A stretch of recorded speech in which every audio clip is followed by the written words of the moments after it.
السلام علیکم. Controversy today لے کے آج آپ کی خدمت میں حاضر ہیں، اور جیسا کہ آپ کو معلوم کہ اب تک کی اہم خبریں اور ان خبروں پر ہمارے تبصرہ نگاروں کی رائے. تبصرہ نگاروں کے تعارف سے پہلے آج کے موضوعات کا تعارف. آج ہم بات کریں گے پاکستان اور سعودی عرب کے جو اس وقت تعلقات اپنے کم ترین لیول کے اوپر چلے گئے ہیں، اس کی وجوہات کیا ہیں اور یہاں سے ہم بہتری کا سفر کیسے شروع کر سکتے ہیں. زیادہ زور ہمارا بہتری کے سفر کی طرف ہوگا. پاکستان کے سعودی عرب کے ساتھ تعلقات جو ہیں وہ ہسٹوریکلی کمال کے رہے ہیں. اگر آپ کو یاد ہو تو بہادر شاہ ظفر کی فوجوں کو جب شکست ہوئی دلی کے اندر، تو اس کے ایک جنرل تھے، جنرل بخت خان صاحب. تو انگریزوں نے ان کو جو تھا وہ کہا کہ کالا پانی جانا ہے یا آپ نے عرب جانا ہے. تو انہوں نے عرب جانے کو ترجیح دی تھی. پاکستان سے بہت سارے لوگ جو ہیں وہ جب بھی نکالے گئے ہیں انگریز کے دور میں یا انگریز کے بعد، انہیں سعودی عرب پناہ دیتا رہا ہے، اور ان کی اولادیں وہیں پہ ہیں اور وہ سعودی نیشنل ہو چکے ہوئے ہیں. پاکستان اور سعودی عرب کے تعلقات تین نہج کے اوپر قائم ہیں. ایک ان کے ہمارے ڈیفنس کے تعلقات ہیں جو ڈیفنس والوں کے ساتھ ہوتے ہیں، اور دوسرے ان کے تعلقات ہمارے پولیٹیکل تعلقات ہیں، اور تیسرے سعودیہ کے ہماری عوام کے ساتھ ایک تعلق ہے. عوام کے ساتھ جو سعودیوں کا تعلق ہے وہ اپنی جگہ پہ برقرار ہے، اور دفاع کے تعلقات بھی اپنی جگہ پہ برقرار ہیں. اس کے باوجود کہ ہماری جو نواز شریف صاحب کی گورنمنٹ کے اندر پارلیمنٹ نے وہاں پہ جب یمن کے لیے فوج بھیجنے کا معاملہ درپیش تھا، تو اس کے اوپر جو زبان درازی کی گئی اور جس طرح سعودی حکومت کو اور اس کے حکمرانوں کو گالیاں بکی گئیں اور کن کے کہنے پہ بکی گئیں، یہ تو الگ ایک موضوع ہے. افواج ہم نے پھر بھی بھجوا دیں، اور لیکن ظاہر ہے کہ اب جب بھجوائی گئی ہیں تو پارلیمنٹ جو ہے وہ پوچھنے کی حقدار نہیں ہے کہ وہ وہاں پہ کیا کرنے گئی ہیں اور ان کا کیا رول ہے. لیکن بہرحال وہ وہاں پہ گئی، لیکن پولیٹیکل گورنمنٹ کا منہ کالا کیا کسی نے جا کے دکھا کے کہ یہ آپ ریزولوشن دیکھ لیں، افواج تو پہنچ گئی ہیں آپ کے پاس.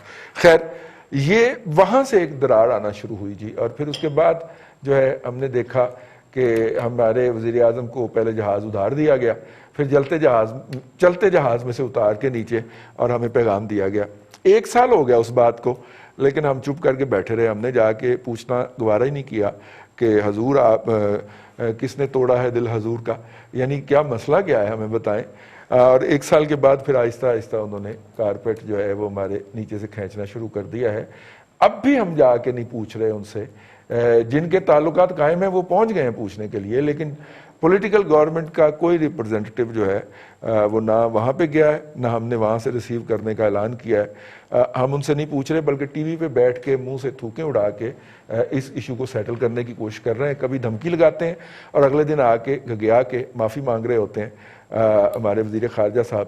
یہ ایک بڑی کمال کی اور بڑی عجیب و غریب صورتحال ہے. پاکستان اور سعودی عرب جو ہیں وہ جس طرح کے ریلیشن میں ہیں، ہم افورڈ ہی نہیں کرتے ان ریلیشن کے اندر کوئی ٹینشن یا تعطل، اور خاص طور پہ جب ان کے ساتھ مالیاتی مفاد بھی وابستہ ہو. پاکستان کے 25 لاکھ لوگ سعودی عرب میں کام کرتے ہیں، اور ان تعلقات کے اندر کشیدگی کے باعث ان کی زندگیاں وہاں پہ اجیرن ہو رہی ہیں، اور ان لوگوں کی واپسی بھی جو ہے وہ بھی ہمارے لیے افورڈیبل نہیں ہے، خاص طور پہ موجودہ مالی حالات کے اندر. ایسی صورت میں ہمیں کیا لایا عمل اختیار کرنا چاہیے، اور کیا جو ہے ایک آدھ استعفے سے معافی تلافی ہو سکتی ہے. کچھ لوگوں نے اس وقت یہ بات سوشل میڈیا پہ ڈسکس کرنا شروع کر دی ہے کہ شاہ محمود قریشی کا جو استعفیٰ ہے وہ صورتحال کو کر سکتا ہے، اسٹیبلائز کرنے کی طرف لے جا سکتا ہے. اس سے کم پہ ہم بھی بات کر لیں، اس سے کم پہ وہ بھی بات کر لیں، اور وہ جو ایک کارڈیلنس ہے اس کی بحالی کا سفر شروع ہو جائے، سفارتکاری شروع کر دی جائے. اس طرح نہ کیا جائے جس طرح OIC کے اجلاس سے پہلے کیا تھا. ہم ٹانگ پہ ٹانگ در کے یہاں پہ بیٹھے رہے، اور OIC کے ورکنگ گروپ کی میٹنگ ہوئی. ہم نے اس میں وقت پہ جانا بھی گوارا نہیں کیا، جبکہ انڈیا کی جو وزیر خارجہ تھی وہ پہنچی ہوئی تھی. ہم نے اس ریزولوشن کے لیے فون کرنا بھی وہاں پہ گروپ کے ممبرز کو گوارا نہیں کیا اسلام آباد میں بیٹھ کے. وجہ شاید یہ ہو کہ وہاں پہ کوئی ٹک ٹاک کی ویڈیو بن رہی ہوگی دفتر خارجہ کے اندر، تو دفتر خارجہ والے مصروف ہوں گے. جس کی ویڈیو بنی ہے وہ تو آپ کو پتہ ہی. تو خیر، یہ ہمارا موضوع ہے آج کا پہلا. دوسرا موضوع ہے جی کہ ویکنڈ کے اوپر موڈیز نے ہماری ریٹنگ جو ہے وہ B3 مینٹین کی ہے. ظاہر ہے کہ B3 پازیٹیو بھی نہیں ہے، B3 نیگیٹو بھی نہیں ہے، B3 نیوٹرل ہے، اور آؤٹ لک جو ہے وہ بہتر قرار دی ہے. یہ جو ڈیٹا ہے یہ پہلے جو ہے وہ 2 ماہ کا ہے. یہ جو ہے یہ ڈیٹا جو ہوتا ہے یہ نارملی 3 ماہ کی ڈیٹا کا انالیسس کیا جاتا ہے. یہ جون تک کا ڈیٹا ہے. ریٹنگ آئی ہے اور اس کے بعد جو سعودی انہوں نے پاکستان کی آؤٹ لک جو مینٹین کی ہے, سعودی عرب نے اس کے بعد ہم سے پیسے واپس مانگے. اور دوسری بات یہ ہے کہ سعودیہ سے جو ہمیں 1 بلین پر ایئر ادھار پہ تیل کی سہولت دستیاب تھی, ہم نے پہلے سال میں جب اس کو کیلکولیٹ کیا تو ہم صرف $1 ارب میں سے $230 ملین کی فیسلٹی جو تھی اس کو اویل کر پائے. باقی ہم نے اویل ہی نہیں کی. اب ظاہر ہے کہ شاید ہمارا موڈ نہیں تھا یا شاید سعودیز جو تھے وہ ہماری ریکویسٹ کو ٹرن ڈاؤن کر دیتے تھے, یا تیل کی قیمتیں اتنی گر گئی تھیں کہ ہم تھوڑے پیسوں سے زیادہ تیل لے رہے تھے. تو لیکن وہ جو ادھار تیل فیسلٹی تھی وہ ہم اویل نہیں کر پائے جی. اور اس کے بعد ہم $1 ارب مانگے گئے, اور جس طرح مانگے گئے وہ انہوں نے لے لیے. اب اس پیمنٹ پریشر سے کے بعد جو آؤٹ لک ہے کیا وہ مینٹین رہ سکے گا جب اگلے 3 ماہ کا جولائی, اگست اور سپٹمبر کا ڈیٹا کا انالیسس جاری کرے گا موڈیز, تو اس وقت برقرار رہ سکیں گے؟ یہ ایک سوال ہے. اور یہ موضوع ہم نے اس لیے رکھا کہ آج ہمارے ساتھ پاکستان میں معاشی صحافت کا اب تو خیر ویسے ہی بہت بڑا نام ہے, جناب سید صابر شاہ صاحب موجود ہیں اسکائپ کے اوپر. شاہ صاحب سے اس حوالے سے رہنمائی لیں گے. اور لاہور اسٹوڈیو میں ہمارے ساتھ موجود ہیں جناب شعیب الدین صاحب, سید شعیب الدین صاحب المعروف چاچو سے بھی ہم رہنمائی لیں گے اس حوالے سے, ان کی رائے جانیں گے. اور ان کے ساتھ موجود ہیں ہمدم درینا جناب ارسلان رفیق بھٹی صاحب ہمارے لاہور بیورو چیف, اور اسلام آباد سے ہمیں جوائن کریں گے جناب ممتاز بھٹی صاحب ہمارے اسلام آباد بیورو چیف اور روزنامہ دن کے ریزیڈنٹ ایڈیٹر. تمام اصحاب کا بہت شکریہ. اپنے موضوع کی طرف واپس, میرا خیال ہے بھٹی صاحب سے پوچھ لیں, ممتاز بھٹی صاحب سے, کیونکہ بھٹی صاحب جو ہیں وہ کافی عرصے سے ہمارے پروگرام میں یہ بات کہتے رہے ہیں کہ پاکستان اور سعودیوں کے تعلقات جو ہیں وہ کوئی آئیڈیل لیول پہ نہیں ہیں, بلکہ بہت زیادہ سٹرین کا شکار ہیں. اور اب اس سٹرین کے شکار ہونے کا نتیجہ سامنے آنا شروع ہو گیا ہے. بھٹی صاحب, سعودیہ کے حالات جتنے بھی ماڑے ہوں یار, اتنے ماڑے تو نہیں تھے کہ ہم سے $1 ارب کا جو ادھار دیا تھا انہوں نے وہ واپس مانگ لیتے. اور خاص طور پہ جب کہ وہ $8 ارب انہوں نے مصر کو پہلے آتے ساری دیے تھے, جب ہمیں $3 ارب کا ادھار دیا تھا مصر کو انہوں نے ویسے ہی ڈونیٹ کر دیے تھے, اور مزید $4 ارب پھر انہوں نے دیے. تو غیروں پہ کرم اپنوں پہ ستم, جانے وفا یہ ظلم نہ کر. ٹھیک ہے, کسی نے نہیں کہا جا کے سعودیوں کو کہ یار کو ہاتھ, مطلب کہ ہم بھی آپ کے یار دوست ہوتے ہیں, ہمارے ساتھ بھی کوئی بہتر کام کریں. تو کیا اینڈ ہوگا جس کا جی, اور کہاں پہ جا کے جو ہے وہ فائر فائٹنگ کا جو ریکوری کا عمل ہے وہ شروع ہونے کا امکان ہے؟ ممتاز بھٹی صاحب. دیکھیں رضوان صاحب, ایک تو یہ کہ جو سعودی عرب کے اندرونی حالات ہیں, جو وہاں پہ ایشوز چل رہے ہیں, ان کو اگر ہم ایک طرف رکھیں اور صرف پاکستان سعودی عرب کے تعلقات کے اوپر بات کریں, تو دیکھیں سمبولیکلی میں نے اس پروگرام میں بھی کہا تھا, اب ہمارے جو ہونہار پروڈیوسر صاحب ہیں وہ کلپ نہیں نکال سکے. میں نے کئی ماہ پہلے یہ بات کہی تھی کہ صد موری ہے, کئی ہفتے پہلے یہ بات کہی تھی یہ پیسے مانگے جانے سے کہ بہت زیادہ صد موری ہے سعودی عرب اور پاکستان کے تعلقات کے اندر. آپ اس کا اندازہ اس بات سے لگا لیں کہ شاہ سلمان جب بیمار ہوئے تو چیف آف آرمی اسٹاف نے کال کی, خیریت دریافت کی, اور بھی دنیا کے کئی بڑے رہنماؤں نے ان کو کال کی اور ان کی عیادت کی جب وہ صحتیاب ہوئے, ہاسپٹل سے ڈسچارج ہوئے. لیکن پرائم منسٹر عمران خان کی کال جو ہے وہ نہیں گئی.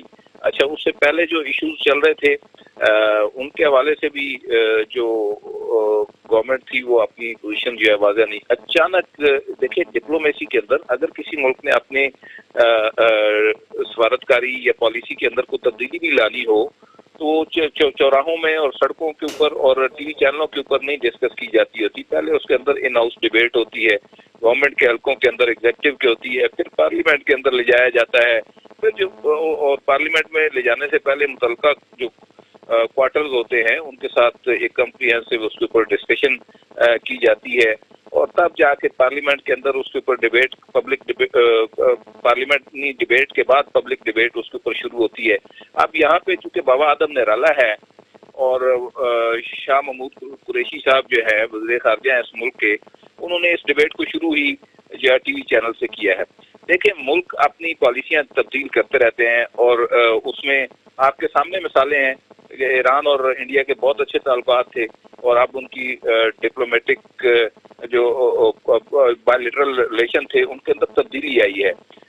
اگر تو کوئی تبدیلی ناگزیر تھی تو پراپر پروسیجر اڈاپٹ کیا جانا چاہیے تھا، جو کہ نہیں کیا گیا، اور ایک آپ کہہ لیں کہ تھپڑ رسید کر دیا گیا ٹی وی چینل کے اوپر بیٹھ کر اتنا بڑا، جس کے کسی صورت جو ہے یہ دونوں ممالک کا صرف حکومتی لیول کے اوپر کوئی معاملہ نہیں ہوتا، دونوں کے عوام کے درمیان رشتے ہیں، پاکستان کے عوام کی ایک جذباتی وابستگی ہے۔ گو کہ ہمارے ہاں یہ ڈیبیٹ اکثر رہی ہے سعودی حکومت کا جو کشمیر کے حوالے سے۔ آپ دیکھیں اگر آپ سوشل میڈیا اٹھائیں، ایک پارٹی پی ٹی آئی کے سپورٹر جو ہے وہ زبان اور وہ الفاظ استعمال کر رہے ہیں، ایون کہ نہ صرف سعودی عرب کے خلاف پورے عربوں کو گھیرنا۔ یار کوئی باتیں کرنے والی کیا بات کر رہے ہیں آپ اور کس طرح کی باتیں کر رہے ہیں آپ؟ ٹھیک ہے، یہ اس کے اوپر بین ہونا چاہیے، ان کو پکڑے جانا چاہیے۔ یار یہ اس ملک کے ادارے سوئے ہوئے ہیں یا ان کو اس ملک کی پرواہ نہیں ہے کہ ایسے پاگل جو بھٹی صاحب یہ تو کوئی ایران کا ایجنڈا ہے نا جو عربوں کو گالیاں دیتے ہیں، ہمارا تو عربوں کے ساتھ وہ مسئلہ نہیں ہے نا جو ایرانیوں کا ہے، تو ہو سکتا ہے کہ ایران سے انسپائرڈ عناصر یہ حرکتیں کر رہے ہوں۔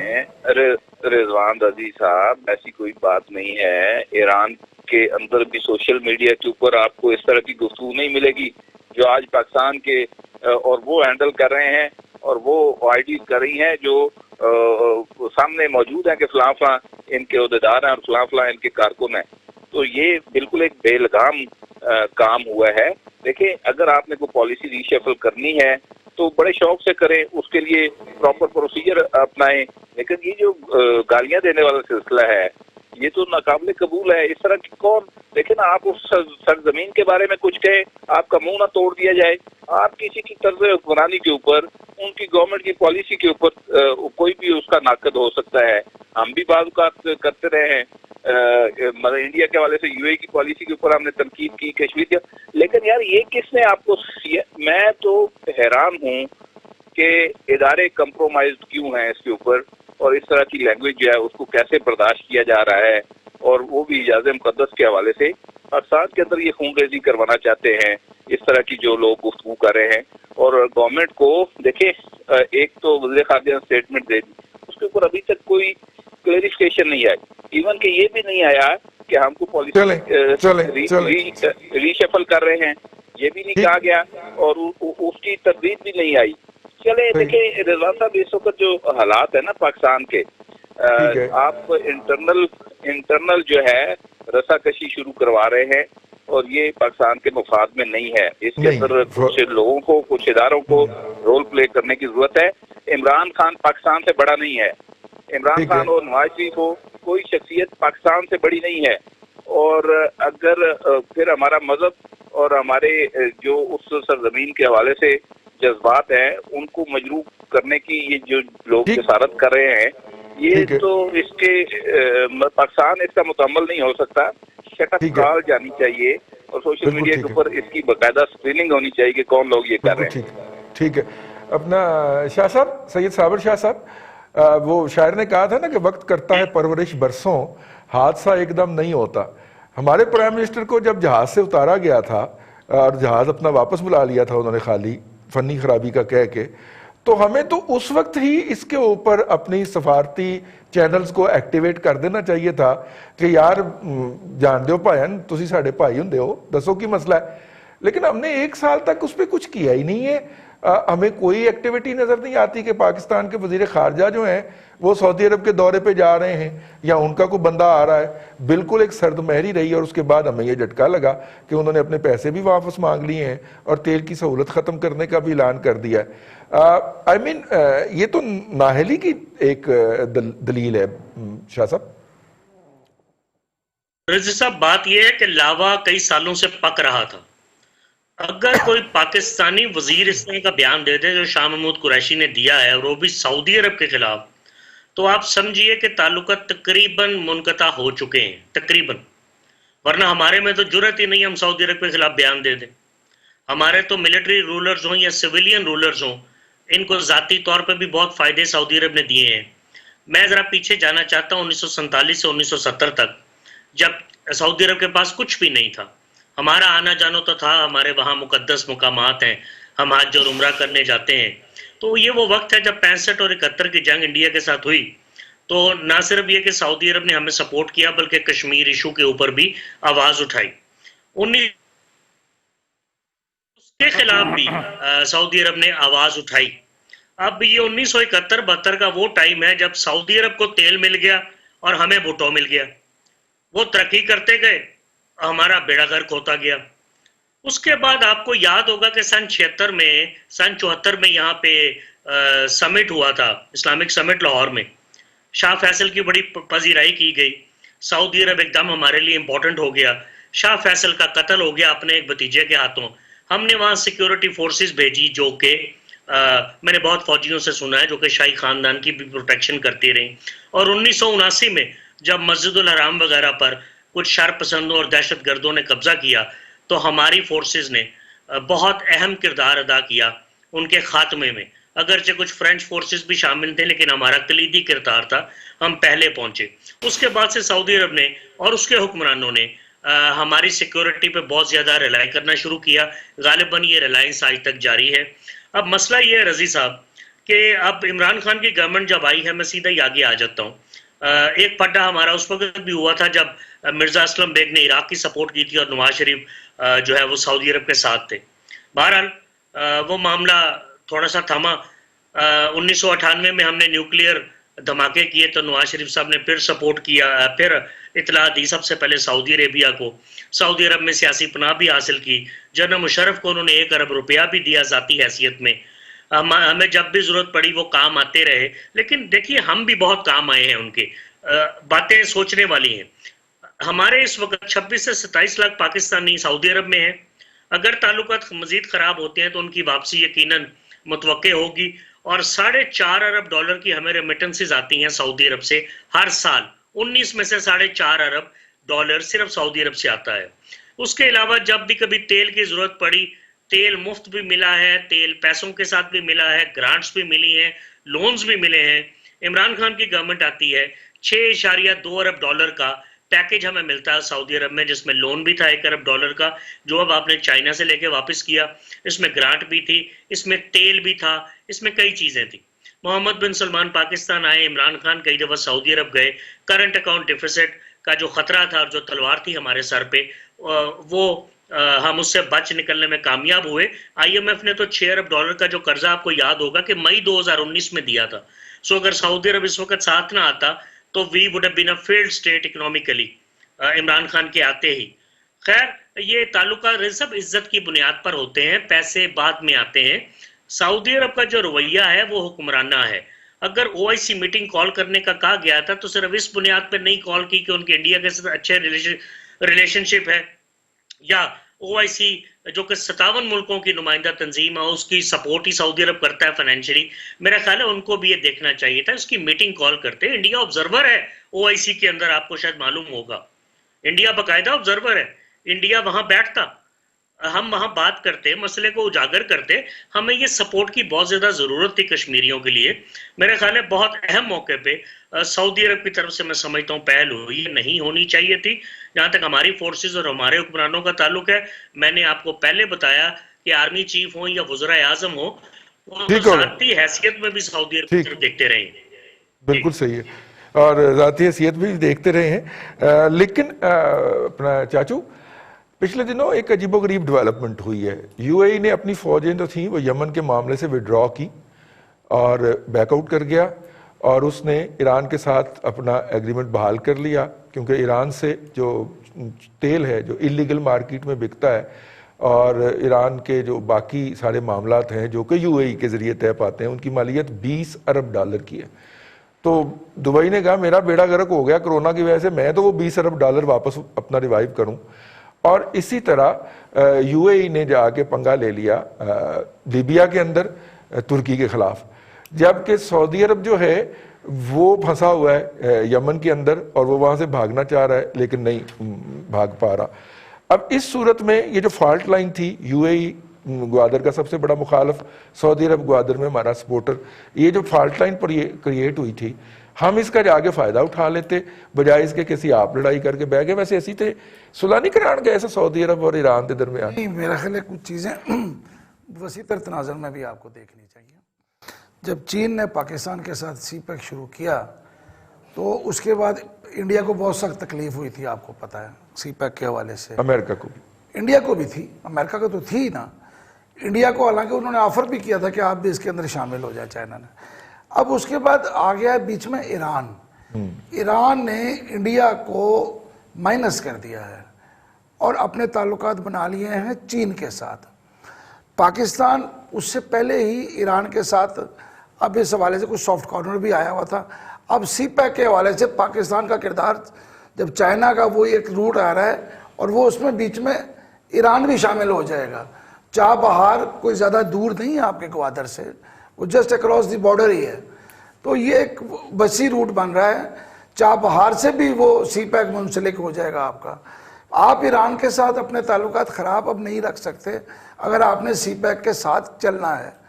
سعودیہ کی ایک پرابلم یہ ہے کہ ان کو جو یمن سے مسئلہ ہے وہ یہ کہتے ہیں کہ جو حوثی باغی ہیں، نہیں تو ایران کے ساتھ تعلقات جو ہے وہ ہمارے اچھے رہے ہیں اور ایران سعودیہ کے ساتھ بھی اچھے رہے تعلقات ہیں۔ نہیں اب بڑھ رہے ہیں، اس طرح نہیں ہے نا۔ اب سعودیہ نے جو اصل بات شاہ صاحب نے کہی ہے وہ بڑی اہم ہے کہ سعودیز نے ہمارا کشمیر پہ ساتھ نہیں دیا۔ او آئی سی مطلب ہے ویسے ہم نے کیا سعودیوں کیا؟ اپنے گھر کی ہے۔ ایک سال میں انہوں نے جو الزام تو یہی ہے نا کہ ان سے بار بار کہا گیا کہ آپ اجلاس بلائیں کشمیر کے اوپر، تو پاکستان نے تو اجلاس نہیں بلانا تھا، سعودیز کے ذریعے وہ سارا کچھ ہونا تھا۔ سعودیز نے اس کا اجلاس نہیں بلانے دیا ایک سال میں کشمیر کے حوالے سے۔ انڈیا کا اس وقت سب سے بڑا بہت بڑا پارٹنر ہے سعودی عرب۔ سعودی عرب کا تیل بھی وہ خریدتے ہیں اور سعودی عرب سے اپنا ایران اپنے انڈیا سے چیزیں بھی بہت زیادہ، سعودی پارٹنرشپ بہت بڑی ہے۔ تو یہ چیزیں ساری جو ہیں نا یہ بھی آپ کو نظر میں رکھ کے دیکھنی چاہیے ہوں گی کہ کشمیر کے حوالے سے ایک سال میں 5 اگست سے 5 اگست تک، جبکہ 35 اور 370 دونوں ختم کی گئی ہیں، کشمیر کا مسئلہ پاکستان اقوام متحدہ میں ہر جگہ پہ اٹھا رہا ہے۔ چاچو وہ ہمیں او آئی سی سے سپورٹ نہیں ملی۔ او آئی سی کو ایک دفعہ سائیڈ پہ کر دیں، اس کے اوپر ہم نے کیا کیا؟ آدھا گھنٹہ کھڑے رہے، خاموش کر کے احتجاج کیا، تو ہم بھی خاموش اور سعودی عرب بھی خاموش، اس میں تکلیف کیا ہے؟ جب آپ نے سعودی ہم نے بہت بڑا کو کام کر لیا ہو اور سعودی عرب نے اس میں ہمارا ساتھ نہ دیا ہو۔ کچھ اور کہہ رہا ہوں، نہیں میں بھی کچھ اور کہہ رہا ہوں۔ کشمیر کو اس کو ایشو ہی نہیں بنایا۔ نہیں کشمیر وہی نا، کشمیر کہ ہم نے کشمیر بڑا اٹھا دیا ہو، ایجنڈے میں نہیں رکھا نا بھائی انہوں نے نہیں رکھا تو ہم نے کہاں رکھا یار؟ ہم نے کہاں سے رکھنا تھا؟ ہم نے کہاں رکھا؟ سارا کچھ ہم اقوام متحدہ میں لے کے گئے، او آئی سی سارا کچھ سعودیز کی ایک تقریر کی نا۔ او آئی سی کس کا بچہ ہے یار؟ ہم بھی چپ کر گئے، سعودی عرب ہمارے ساتھ چپ کر گئے، چپ والی کون سی بات ہے؟ یہ تو سب کہہ رہے ہیں کہ سعودیہ کو بار بار کہا کہ کشمیر پہ ہمارا ساتھ دو، اچھا او آئی سی کا اجلاس بلاؤ۔ او آئی سی 56 ممالک کا جو تنظیم ہے ٹھیک ہے، وہ تو پاکستان کے لیے ساتھ کھڑی ہونا۔ ٹھیک ہے، بالکل ٹھیک ہے۔ اگر آپ بیسک مسلمان آپ کی ہاتھ کو نہیں کھڑے ہوتے تو باقی دنیا آپ کے ساتھ کیوں کھڑی ہوگی؟ بٹی صاحب یہ چیز دیکھیں نا، او آئی سی وہ ادارہ تھا جو ہماری جیب کی گھڑی ہوتا تھا۔ ہمارے راجہ صاحب جو ہیں ظفر الحق صاحب، وہ او آئی سی کے سیکرٹری جنرل رہے ہوئے ہیں یار۔ لیکن مشرف صاحب کی جب اس کے ملک کے اوپر تباہی نازل ہوئی ہے، ان کا مارشل لا آیا ہے اور انہوں نے جنرل اسد درانی کو سعودی عرب میں سفیر بنا کے بھیجا ہے، تو انہوں نے چن کے وہاں پہ جو پاکستانی اسٹیبلش تھے ان کو ڈیپورٹ کروایا تھا سعودی عرب سے، اگر آپ کو یاد ہو۔ اور او آئی سی میں جتنے عہدے پاکستان کے پاس تھے وہ خالی کروا دیے گئے تھے کیونکہ وہ نون لیگ کے تھے۔ ٹھیک ہے، چلیے آپ کو ان پہ اعتراض تھا، آپ ان کی جگہ کو ریٹائرڈ جرنیل ہی بھیج دیتے، نہیں بھیجا۔ اب وہ ہماری او آئی سی کے پورے سیٹ اپ میں کوئی نمائندگی نہیں ہے، ٹھیک ہو گیا۔ ایسی صورت میں نہ ہمارا وزیر خارجہ وہاں کے ورکنگ گروپ کو کال کرتا ہے اس کے ممبر کو، نہ ہم ورکنگ گروپ کی میٹنگ میں وقت پہ پہنچنے ہیں۔ ورکنگ گروپ کی 3 روزہ میٹنگ ہوتی ہے، ہم دوسرے دن شام کو وہاں پہ پہنچتے مرتے ہیں ہمارا وزیر خارجہ، اور پھر کہتے ہیں ایجنڈے میں ہمارا جو ہے وہ نام نہیں آیا۔ یار ہم سے زیادہ بیوقوف